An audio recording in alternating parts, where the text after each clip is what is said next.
Welcome to the show, Jack. Let's dive right in. How was your day today? Thanks for having me. My day was quite busy but productive. I started with an early morning walk. An early riser, I see. Does waking up early enhance your productivity? Absolutely. Early mornings help me feel fresh and focused. There's something invigorating about starting the day before the world wakes up. Interesting. But what about those days when you can't manage an early start? Do you feel off track? Sometimes, yes, but I try to manage by sticking to my schedule. Planning my day each morning really helps.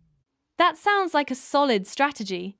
Studies show that planning can increase productivity by 30%. What do you think? I believe it's true. Planning lets me manage my time better, reducing stress and allowing for breaks when needed. Speaking of stress, what do you do when you feel overwhelmed? I take short breaks and breathe deeply. It's like hitting a reset button for my brain. Let's talk about food. I hear you enjoy cooking. What's your go-to breakfast? I usually have toast and a cup of tea. Simple yet satisfying. Simple meals can be quite comforting. Do you think cooking at home is healthier than eating out? Definitely. Home-cooked meals give me control over ingredients, which feels healthier than fast food. But what about the convenience of grabbing a quick meal outside? Isn't that tempting sometimes?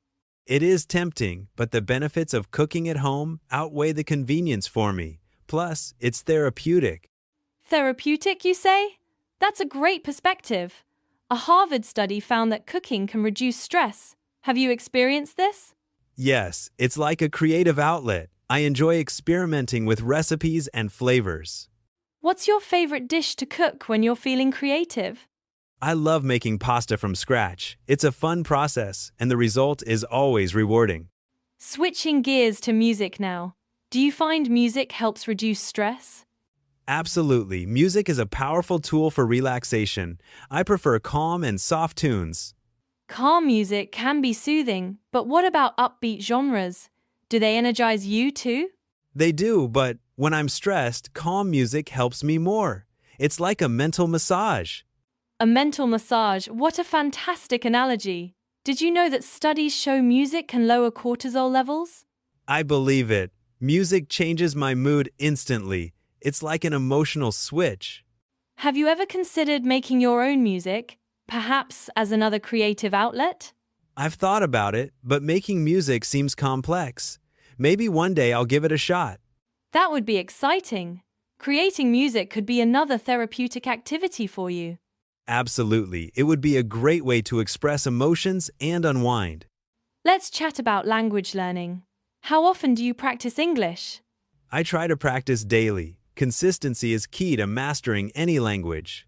Daily practice sounds effective. But what about days when you're too busy? Do you skip practice? I try not to. Even a few minutes of practice can make a difference and keep me on track. That's dedication. A study by the British Council found that regular practice improves fluency significantly. I agree entirely. Regular practice boosts my confidence and reduces my fear of making mistakes. Mistakes can be valuable learning tools, right? How do you handle them? I view mistakes as stepping stones. They're part of the learning journey, not failures. That's a positive approach. Ever thought about joining a language exchange group for more practice? Yes, I've considered it. It would be a great way to meet new people and practice in real-life situations. Fear of speaking can be a big hurdle. How do you overcome this in English? By practicing more and caring less about perfection, confidence grows with experience. True, but fear can be stubborn. Do you have specific strategies to combat it? I focus on progress over perfection. Watching English movies with subtitles helps me understand better. Subtitles are a great tool, but what about situations where you can't rely on them? In such cases, I rely on context and body language to fill in the gaps. That's smart. Did you know research suggests that body language accounts for 55% of communication? I did, and it reassures me that communication is more than just words. Have you ever thought about teaching others once you master English? I have. Helping others could reinforce my own learning and boost my confidence. Looking ahead, what's your biggest goal with learning English? I aim to speak fluently and confidently. It's a journey of continuous improvement. A commendable goal. But what about the challenges along the way? How do you plan to tackle them? By staying motivated and adaptable, learning is a marathon, not a sprint.